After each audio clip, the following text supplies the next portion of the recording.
오늘부터는 ITQ 자격증 중에 ITQ 엑셀에 대한 강좌를 한번 시작해 보도록 하겠습니다. 오늘은 ITQ 엑셀 첫 시간으로 수험자 유효사항과 답안 작성 요령을 먼저 알아보도록 하겠습니다. 일단 ITQ 엑셀 시험을 준비하실 때는요, 엑셀 버전은 오피스 2010 버전을 기준으로 설명을 드릴 거고요.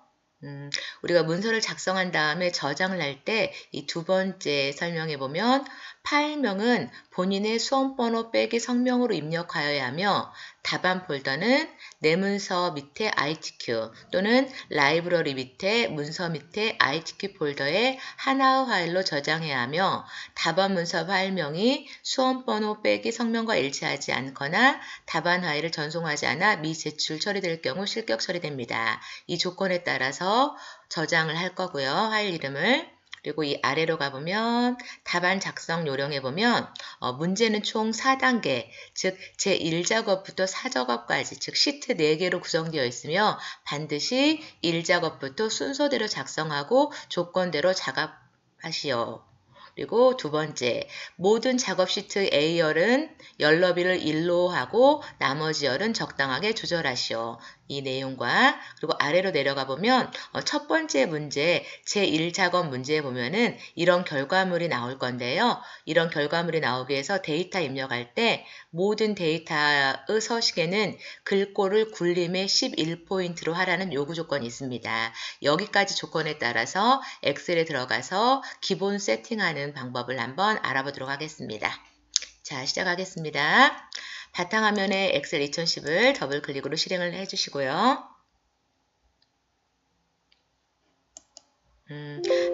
아까 그 답안 작성 요령에 있었던 것 중에 첫 번째로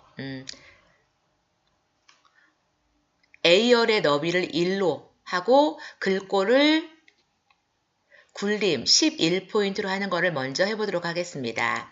모든 시트의 내용이 굴림의 11포인트로 할 거기 때문에 현재는 시트 1이 선택되어 있는데요. 시트 2, 시트 3 이 세 개의 시트를 한꺼번에 열 넓이와 글꼴을 한번 지정해 보도록 하겠습니다. 한꺼번에 여러 개를 지정하는 방법은요. 현재 시트 1이 선택되어 있는 상태에서 키보드 왼쪽 아래에 보면 Shift 키를 누른 상태에서 시트 3번을 마우스로 클릭을 해줍니다. 그러면 이렇게 시트 1, 시트 2, 시트 3이 모두 흰색으로 선택된 걸 확인할 수 있습니다. 이렇게 선택된 상태에서요. 이 A열의 너비를 1로 조정해 보도록 하겠습니다.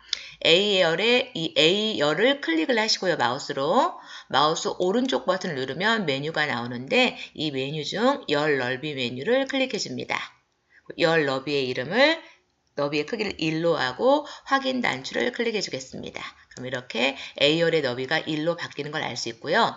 이번에는 1작업, 2작업, 3작업 모든 작업 시트의 내용에 글꼴을 굴림 크기를 11포인트로 해보도록 하겠습니다. 이럴 때 시트 전체를 선택하는 방법은 키보드 컨트롤 A를 눌러서 이렇게 전체 선택하는 방법이 있고요. 또 다른 방법은 열번호 A열과 행번호 1 그 사이에 보면 이렇게 삼각형 모양이 있는데요. 이 삼각형 모양을 클릭을 해도 전체 시트가 범위 지정되는 걸 확인할 수 있습니다. 전체 시트가 지정된 상태에서 지금은 글꼴이 맑은 코딩인데요. 클릭을 해서 기본 글꼴인 굴림체를 직접 입력해 보도록 하겠습니다.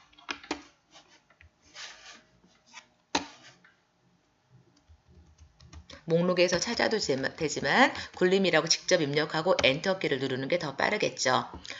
어떤 내용을 입력하지는 않았지만 이 그 행번호가 글꼴에 따라 맑은 코드 계열 때는 그래도 행높이가 조금 더 넓었었는데 글꼴을 굴림으로 하니까 이렇게 행높이가 조금 약간 좁게 조정되는 걸 확인할 수 있습니다. 이건 어떤 문제가 있는 건 아니고요. 글꼴에 따라서 자동으로 행높이가 조정된 상황입니다. 여기까지 해봤고요. 이제 시트를 모두 풀고 정말로 열 너비와 그 글꼴이 맞춰져 있는지 확인해 보도록 하겠습니다. 시트를 해제할 때는 아무거나 시트 번호를 클릭을 하면 이렇게 선택이 풀리는 걸로 알 수 있습니다. 시트 2를 선택했을 때도 A열의 너비가 좁게 됐고요. 글꼴이 굴림인 상태입니다. 시트 2를 선택했어도 A열의 너비를 1로, 글꼴은 굴림. 시트 3도 같은 방법으로 A열의 너비와 글꼴과 크기가 지정된 걸 확인할 수 있습니다. 이제는 시트를 총 4개를 만들으라고 했는데요. 이 시트의 이름을 이제 수정해 보도록 하겠습니다. 기존 이름이 시트 1인데 여기를 마우스로 더블 클릭을 해주면 검정색으로 입력 상태가 됩니다. 시트 1을 제1작업 입력하고 엔터키로 완료를 눌러줍니다. 두 번째 시트도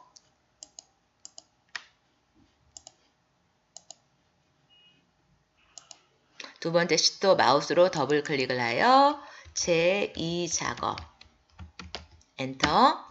시트 3도 마우스로 더블 클릭하여 제3작업이라고 입력해 주도록 하겠습니다.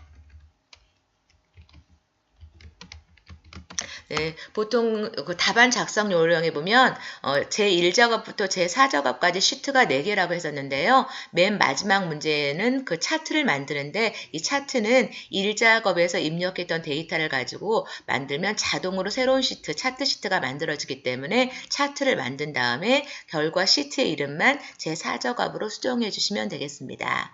오늘은 일단 여기까지 기본 A열 너비와 글꼴을 굴림체로 바꾸는 거 그리고 시트 이름을 변경하는 것까지 알아봤고요. 이제 이거를 저장해 보도록 하겠습니다. 저장할 때는 이 화면 상단 위에 보면 이 빠른 실행 아이콘이라고 하는데요. 이 보라색 아이콘에 갖다 놓으면 이게 저장 메뉴입니다. 저장 단추를 클릭을 해주시고요. 아까 수험자 요구사항에 있었던 저장 경로로 찾아가 보도록 하겠습니다.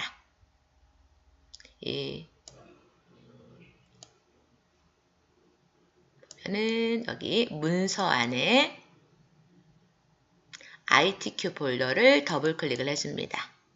그리고 파일의 이름은 수험번호 빼기 본인 이름이라고 했는데 예를 들어서 수험번호가 1, 2, 3, 4, 5, 6, 7, 8이라고 가정을 해볼 거고요. 그 다음에 빼기 표시를 입력하고 본인 이름 예를 들어서 저는 홍길동이라고 해보도록 하겠습니다.